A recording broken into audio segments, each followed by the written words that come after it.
Internet پر زہر گھولا جا رہا ہے صحابہ کرام کے خلاف، اور آپ کا نوجوان ان لیکچرز اور ان خطبات اور ان تقریروں کو سن کر کبھی حضرت معاویہ کو گالی دے رہا ہے، کبھی عمرو بن عاص کو گالی دے رہا ہے، کبھی مغیرہ بن شعبہ کو گالی دے رہا ہے، کبھی حضرت عمر پر سوال اٹھا رہا ہے۔ اب تو معاملہ صرف کربلا تک نہیں رہ گیا ہے، معاف کیجئے گا، معاملہ صرف حضرت معاویہ اور یزید تک نہیں رہ گیا ہے، صحابہ کرام سے دشمنی کا ایسا زہر بویا جا رہا ہے کہ صاحب اب تو یہ کہا جا رہا ہے کہ حضرت عائشہ نے اللہ کے نبی کو زہر دیا تھا۔ جی ہاں، میں ہوائی باتیں نہیں کرتا ہوں، میں بڑے دلائل کے ساتھ باتیں کرتا ہوں، کتابوں میں یہ باتیں لکھی ہیں کہ حضرت عائشہ نے نبی کو زہر دیا تھا۔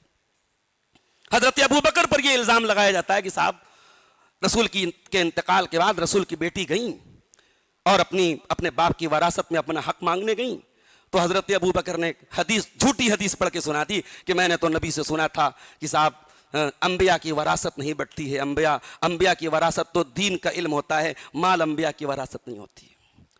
تو کہتے ہیں صاحب ابو بکر صدیق نے حضرت فاطمہ کو کھڑا کر کے اپنے دربار میں کہا کہ اے فاطمہ اگر تم کہتی ہو تمہارے باپ کا حصہ ہے اس میں تو گواہ لے کے آؤ۔ فاطمہ حضرت حسن و حسین کو لے کے آئیں تو حضرت ابو بکر نے کہا کہ نہیں، یہ آپ کے بیٹے ہیں، ان کی گواہی نہیں مانے۔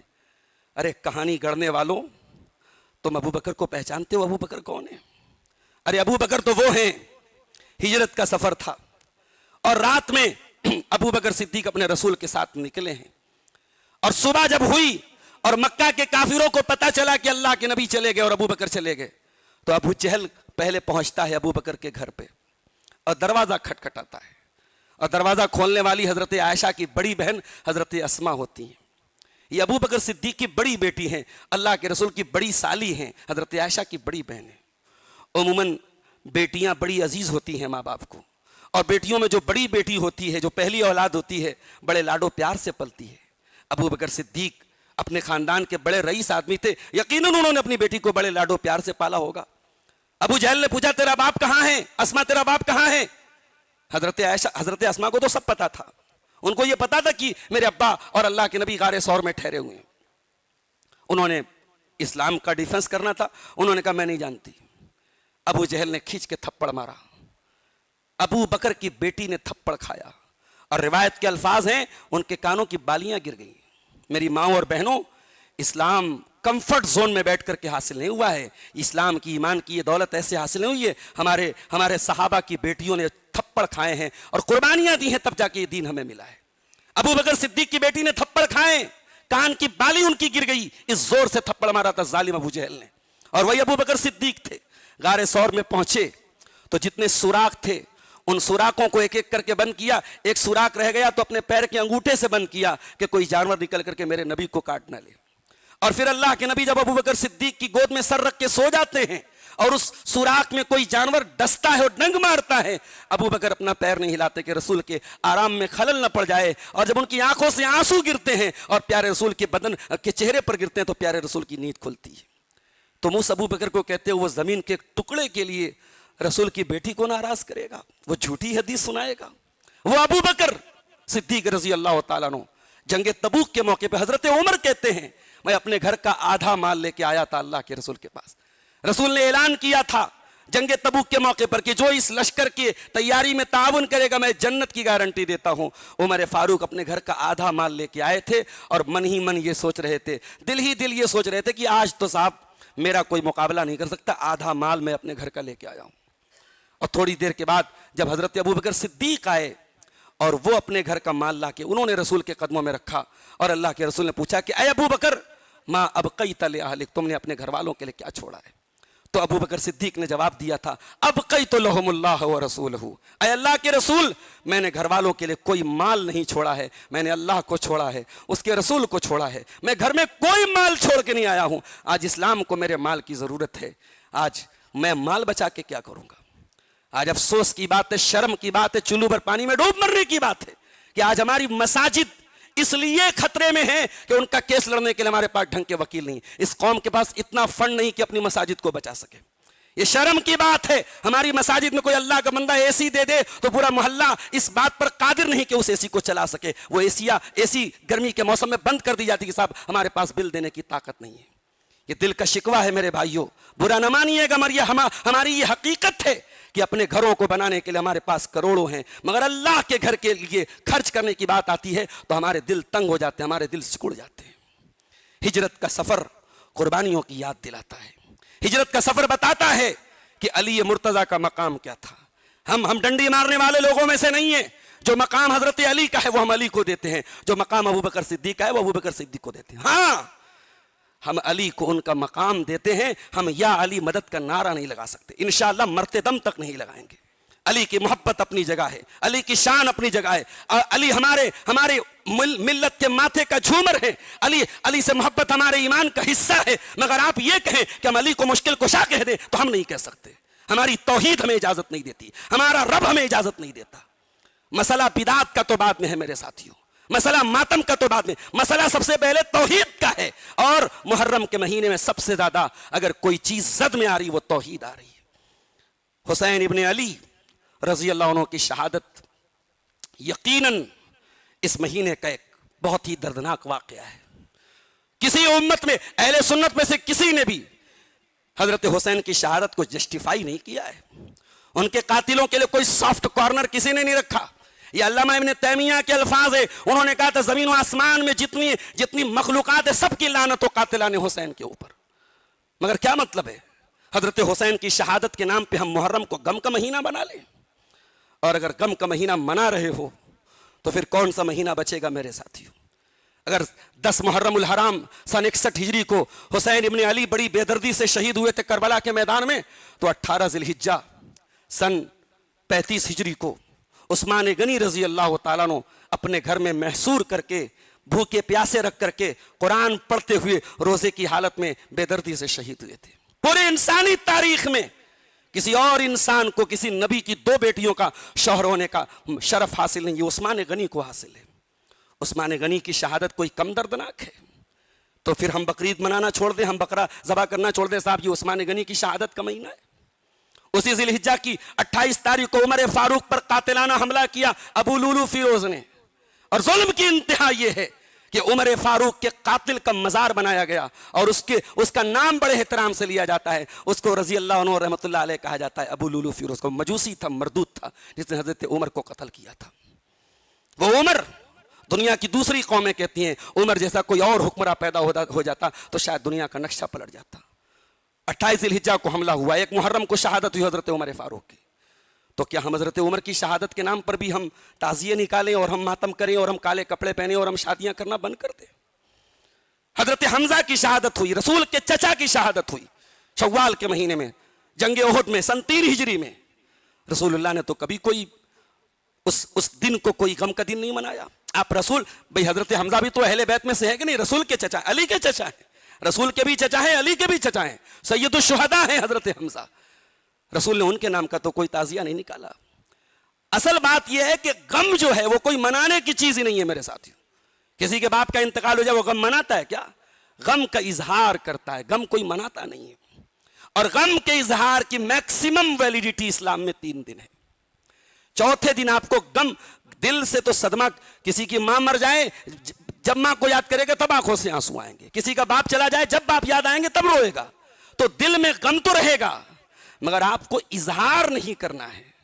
ام حبیبہ رضی اللہ تعالیٰ عنہ رسول اکرم کی بیوی ہیں، ہم سب کی پیاری ماں ہیں، حضرت ابو سفیان کی بیٹی، حضرت معاویہ کی بہن ہے۔ ان کے والد کا انتقال ہوا۔ ذرا غور کیجئے گا میری ماں اور بہنوں، صحابیات کا ذرا دیکھیے بدعات کے سلسلے میں ان کا کتنا سخت سٹینڈ ہوتا تھا۔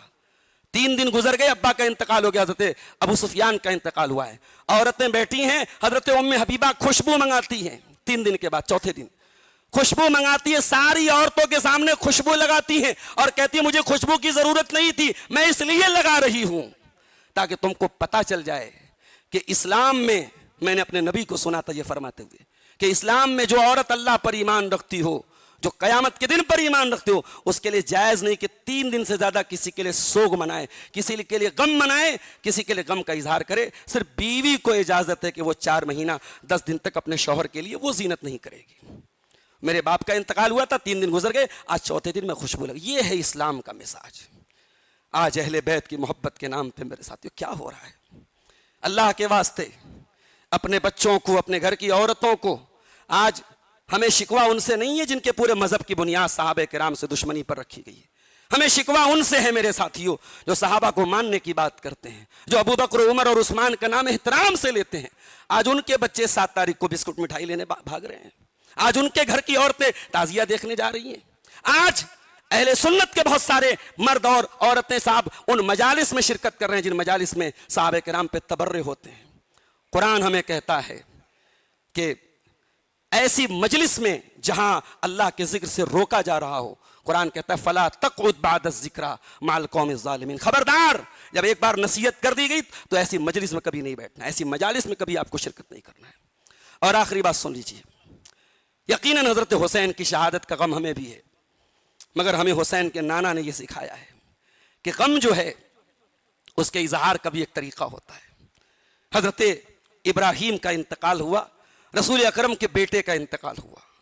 اللہ کے رسول کو اللہ تعالیٰ نے یہ ایک آزمائش سے بھی دوچار کیا تھا کہ اللہ کے رسول کو کوئی اولاد نرینہ جو ہے وہ جوان نہیں ہوئی, بیٹا جو بھی ہوا سب بچپن میں انتقال کر گئے. بھئی دیکھیے, ایک جملہ ہم بولتے ہیں کہ اس کائنات میں سب کچھ کسی کو نہیں ملتا. اب اللہ تعالیٰ کی حکمت کا ایک تقاضا تھا کہ اللہ تعالیٰ نے اپنے رسول کو کوئی بیٹا نہیں دیا, کوئی اولاد نرینہ جوان نہیں ہوئی رسول کو, جو اولاد ہوئی سب بچپن میں انتقال کر گئی. رسول نے کبھی شکوہ نہیں کیا. زندگی میں آپ یہ سوچے ہمیں سب کچھ مل جائے, بھئی سب کچھ نہیں مل سکتا, کچھ نہ کچھ زندگی میں محرومی ملے گی آپ کو.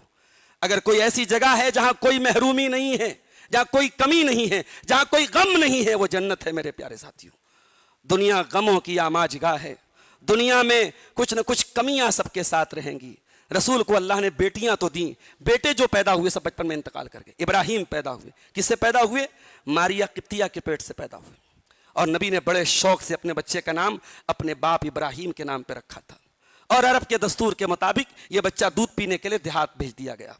اس زمانے میں دیہات میں دائیاں ہوتی تھی جو بچوں کو دودھ پلاتی تھی پیسہ لے کر کے, اور دیہات کی آب و ہوا اچھی ہوتی تھی, دیہات کی لینگویج اچھی ہوتی تھی, دیہات میں بچے اچھے پلتے بڑھتے تھے. ابراہیم رضی اللہ تعالیٰ عنہ 1.5 سال کے ہوئے, اور ایک ابو سیف نام کے ایک صحابی تھے, لوہار تھے, وہ ان کے یہاں وہ پلتے تھے. نبی کے پاس خبر آئی بچہ بہت بیمار ہے, بخار ہے. اللہ کے نبی صحابہ کو لے کے پہنچے, بچہ گود میں دیا گیا, اور اللہ کے نبی اپنے بچے کی حالت دیکھ کے سمجھ گئے بچے کا آخری وقت ہے. اور بخاری کے الفاظ ہیں بچے کا دم اکھڑ رہا تھا, بچہ آخری سانسیں لے رہا تھا, بچہ دم توڑ رہا ہے. اللہ کا آخری نبی, اللہ کا پیارا رسول, اللہ کے بندوں میں سب سے محبوب بندہ اپنے بچے کو گود میں لے کے رو رہا ہے. اللہ کے نبی رو رہے ہیں, آنکھوں سے آنسو جاری ہیں, اور روتے ہوئے اللہ کے نبی نے ایک میسج دیا, اور وہ میسج اگر آپ نے سمجھ لیا تو انشاءاللہ پھر بات کو مزید سمجھانے کی ضرورت نہیں پڑے گی. نبی اپنے بچے کو, اپنے بیٹے کو گود میں لے کے جو دم توڑ رہا ہے, اس بچے کو گود میں لے کے کہتے ہیں ان العین تدمع والقلب يحزن ولا نقول الا ما يرضى ربنا. اے میرے بچے, تیرے باپ کا دل غمگین ہے, تیرے باپ کی آنکھوں سے آنسو جاری ہیں, تیرے جانے سے تیرا باپ غمگین ہے, لیکن تیرا باپ اپنی زبان سے کوئی ایسی بات نہیں نکالے گا جس سے اللہ ناراض ہو جائے. ماتم تو بڑی دور کی بات ہے, کپڑے پھاڑنا تو بڑی دور کی بات ہے, آگ پہ چلنا تو بڑی دور کی بات ہے, چھریاں چلانا تو بڑی دور کی بات ہے. محمد اکرم نے, حسین ابن علی کے نانا نے ہمیں یہ تعلیم دی ہے کہ غم کے موقع پر کوئی ایسی بات بھی زبان سے نہ نکالو. ہمارے ہاں کبھی کبھی میت ہوتی ہے گھروں میں, تو بچیاں باپ کو یا ماں کو یاد کر کے بڑے الٹے سیدھے جملے بولنے لگتی ہیں کہ اللہ کو ہماری اماں کو کیوں لینا تھا, اللہ کو یہ جملے بھی نہیں بولنے چاہیے, یہ جملے بھی نہیں بولنے چاہیے. یہ بھی نہیں کہنا چاہیے کہ ہماری اماں ہی کیوں مر گئی, ہمارے ابا ہی کیوں مر گئے. آپ ٹھیکیدار نہیں ہیں, یہ اللہ کا فیصلہ ہے. کسی کی موت کا فیصلہ اللہ کا فیصلہ ہے, اور اللہ کے فیصلے پر سر جھکایا جاتا ہے, اعتراض نہیں کیا جاتا ہے. یہ ہمارے نبی نے ہمیں تعلیم دی ہے. حضرت حسین ابن علی کی شہادت یہ ان کے مقدر کا ایک حصہ تھی. اسلامی تاریخ میں یہ زخم پیدا ہونا تھا, اور یہ زخم جو پیدا ہوا, اس کے بعد امت میں جو فرقے پیدا ہوئے, جو بدعات اور خرافات کا ایک بازار گرم ہوا, وہ بھی ہمارے لیے ایک بہت بڑی آزمائش ہے میرے ساتھیوں. اللہ تعالیٰ یہ بھی دیکھنا چاہتا ہے کہ حسین ابن علی کے نام پہ جماعتیں بنیں گی, فرقے بنیں گے, ان کی محبت کے نام پہ ان کی قبروں کو چوما جائے گا, ان کے کربلا کی مٹی کو آج کھا کے شفا کہہ کے اس کو جو ہے پوجا جاتا ہے, اس کی عبادت کی جاتی ہے. لیکن حسین ابن علی کے نانا کے دین کا ماننے والا جو ایاک نعبد و ایاک نستعین پڑھتا ہے، وہ کربلا کیا، وہ مدینہ کی مٹی کو بھی کھا کے شفا نہیں مانتا. ہم دنیا کی کہیں کی مٹی کو کھا کے شفا نہیں مانتے. ہمارے نبی نے یہ تعلیم ہی ہمیں نہیں دی ہے. ہم شفا اگر مانگتے ہیں تو اللہ سے مانگتے ہیں. ہمارا عقیدہ یہ ہونا چاہیے. حسن و حسین رضی اللہ تعالیٰ عنہ کی سیرت بیان کی جائے گی، اور اس میں شیخ اسد اعظمی حفظہ اللہ کا بھی خطاب ہوگا جو مقام اہل بیت پر خطاب کریں گے. آپ حضرات سے گزارش ہے کہ ان خطابات میں بھی آپ شامل ہوں تاکہ آپ